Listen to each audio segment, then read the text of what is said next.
BHU entrance exam 2021 के लिए history crash course video 3rd।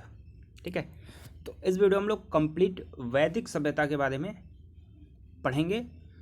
और जो भी लोग वीडियो देखें, कंप्लीट वीडियो देखें, 2 वीडियो ऑलरेडी अपडेट है, आप उसको जाके देख सकते हैं।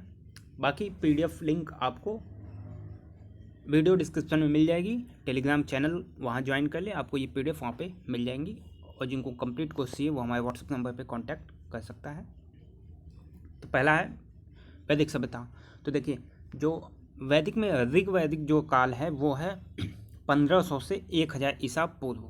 ठीक है, और उत्तर वैदिक काल जो होता है वो होता है 1000 से 600 ईसा पूर्व। तो ये टाइमिंग आपको याद रखना है। वैदिक जो सभ्यता थी वो थी ग्रामीण सभ्यता। सिंधु घाटी की जो सभ्यता थी वो शहरी सभ्यता थी, और वैदिक सभ्यता जो थी वो ग्रामीण सभ्यता थी। तो ये क्वेश्चंस आपको मिल सकता है कि वैदिक सभ्यता किस प्रकार की सभ्यता थी। तो ग्रामीण सभ्यता थी। ठीक, संस्कृत भाषा प्रधान सत्ता थी। फिर आदि जो थे उनकी प्रशासनिक इकाई क्या थी। तो पहले होता था कुल, फिर ग्राम, फिर विष, फिर जन, फिर राष्ट्र। ठीक है, राष्ट्र सबसे बड़ी इकाई, कुल सबसे छोटा इकाई। तो कुल का मतलब आप लगा सकते हैं कि फैमिली से। ठीक है, फैमिली गांव में, फिर विष, फिर जन, जन यानी राजन, और फिर है राष्ट्र। ठीक है, पुरोहित सेनानी इसके प्रमुख होते थे।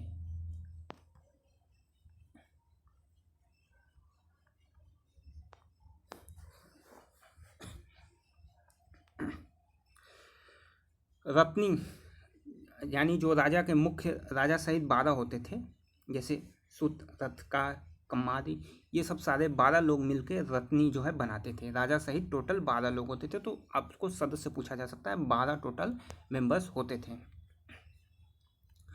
अघन्या जो है वो गाय को कहते थे। बहुत ही इंपॉर्टेंट क्वेश्चन है। अघन्या जो है वैदिक पीरियड में गाय को कहते थे, और यह वध करने योग्य नहीं मानी गई थी। अमाजू क्या होता था। तो जीवन भर जो स्त्री या लड़की अविवाहित रहती थी उसे अमाजू कहते थे। नीवी अंदर वस्त्र, अंदर पहनने वाले जो वस्त्र यानी कपड़े होते थे वो कहलाते थे नीवी। पूरब दुर्गपति, ताजपति जो है गोचर भूमि का अधिकारी होता था। स्पष्ट क्या होता था कि जनता की गतिविधियों पर नजर रखने वाला गुप्तचर। गोविष्टि क्या होता था, युद्ध के लिए। ठीक है, युद्ध के लिए प्रयोग किया जाता था गविष्टि, और इसका अर्थ था गायों की खोज। मुख्य पेय सोमरस, मुख्य व्यवसाय पशुपालन कृषि।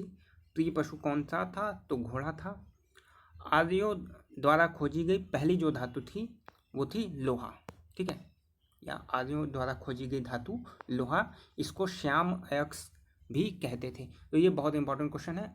आर्यों द्वारा खोजी गई धातु कौन सी थी। लोहा। इनके प्रिय देवता थे इंद्र।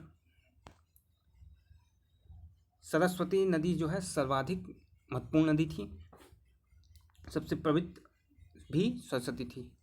गंगा शब्द का उल्लेख 1 बार, यमुना का 3 बार। ठीक है, टोटल 25 यहाँ पे नदियाँ थी। कुल नदियों की संख्या 25। ठीक, अब आ जाते हैं ऋग्वेद पे। ऋग्वेद का उपवेद है आयुर्वेद। ठीक, इसमें 5 कबीलों की व्याख्या की गई थी। 10वें मंडल में चतुष्वर्णों का उल्लेख है। 10 राज जो युद्ध हुआ था उसका वर्णन आपको 7वें मंडल में मिलता है। रावी नदी के किनारे यह युद्ध हुआ था सुदामा और 10 जनों के बीच में, और विजयी सुदास हुए थे। ठीक है, सुदास माफ करिएगा, सुदास और 10 जनों के बीच में यह युद्ध हुआ था। सुदास विजयी हुए थे। देखिए, ये बहुत इंपॉर्टेंट क्वेश्चन। गायत्री मंत्र का जो उल्लेख है वो ऋग्वेद में है। ये आपको याद रखना है कि गायत्री मंत्र का जो उल्लेख होता है वो ऋग्वेद में होता है, और गायत्री जो मंत्र है वो सविता नामक देवता को संबोधित है। ठीक, बाल विवाह पैदा प्रथा इस काल में नहीं थी। अब आ जाते हैं उत्तर वैदिक काल में। प्रजापति सर्वाधिक प्रिय देवता थे। हल को सिरा कहते थे। इंपॉर्टेंट है, हल को सिरा कहते थे, हल रेखा को सीता कहते थे। कौशाम्बी जो नगर था यहाँ पे पहली बार पक्की ईंटों का प्रयोग किया गया था। कहाँ पे, कौशाम्बी में। निष्क, शतमान, ये सारी जो है मुद्रा इकाइयाँ थी उत्तर वैदिक पीरियड में। गोत्र नामक संस्था का जन्म उत्तर वैदिक काल में हुआ था। वेदांग, टोटल 6 थे वेदांग। द्रहिती पुत्री के लिए प्रयोग किया गया था। पणी जो होते थे वो पशु चराने वाले पणी कहे जाते थे। विडो मैरिज, नियोग, ठीक है, कहा जाता था। देखिए ये याद कर लीजिएगा, बहुत इंपॉर्टेंट है। उपनिषद कितने हैं? उपनिषद 13 हैं। महापुराण कितने हैं? महापुराण 18 हैं। वेदांग कितने हैं? वेदांग 6 हैं। और महाकाव्य कितने हैं? महाकाव्य 2 हैं। कौन कौन से? महाभारत और रामायण।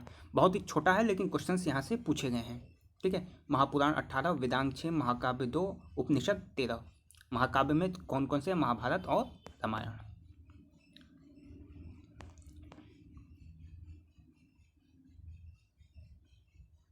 देखिए ये बहुत इंपॉर्टेंट क्वेश्चन, सत्यमेव जयते किसमें उल्लेखित है? तो मंडोप उपनिषद जो है, मंडोप उपनिषद, उसमें जो है सत्यमेव जयते बताया गया है, के बारे में बात कही गई है। और इसकी तुलना जो है मंडोपनिषद यज्ञ की तुलना जो है टूटी नाव से की गई है। किसमें? मंडोप उपनिषद में। तो मंडोपनिषद में यज्ञ की तुलना टूटी नाव से की गई है। तो क्वेश्चन कई तरीके से पूछा जा सकता है। यज्ञ की तुलना किससे की गई है? टूटी नाव से। ये आपको फैक्ट याद रखना है। महाभारत का पुराना नाम क्या है? तो जय संहिता जो है महाभारत का पुराना नाम है, जय संहिता। और विश्व का सबसे बड़ा महाकाव्य है सांख्य दर्शन। सबसे प्राचीन दर्शन है सांख्य दर्शन। पत्थर पर प्राचीनतम शिलालेख किस भाषा में लिखे गए थे? तो प्राकृत भाषा और ब्रह्म लिपि में। किसका संकलन ऋग्वेद पे आधारित है? तो ऋग्वेद पे आधारित है सामवेद का संकलन,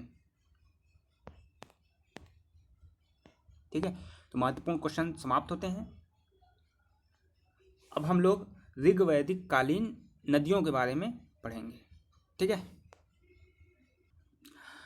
ऋग्वैदिक कालीन नदियाँ, प्रमुख दर्शन, ये सारे क्वेश्चंस अभी हैं। हम लोग नेक्स्ट वीडियो में इस पार्ट को कवर करेंगे क्योंकि इम्पोर्टेंट इसमें भी कई चीज़ें आपको इम्पोर्टेंट हैं।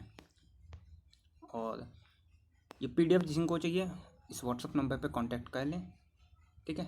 और चैनल को सब्सक्राइब आप लोग कर लीजिएगा। टेलीग्राम चैनल है, लिंक आपको वीडियो डिस्क्रिप्शन में मिल जाएगा। टेलीग्राम ज्वाइन कर लें, कई सारी PDF निःशुल्क वहाँ पे अपलोड हो जाएंगी।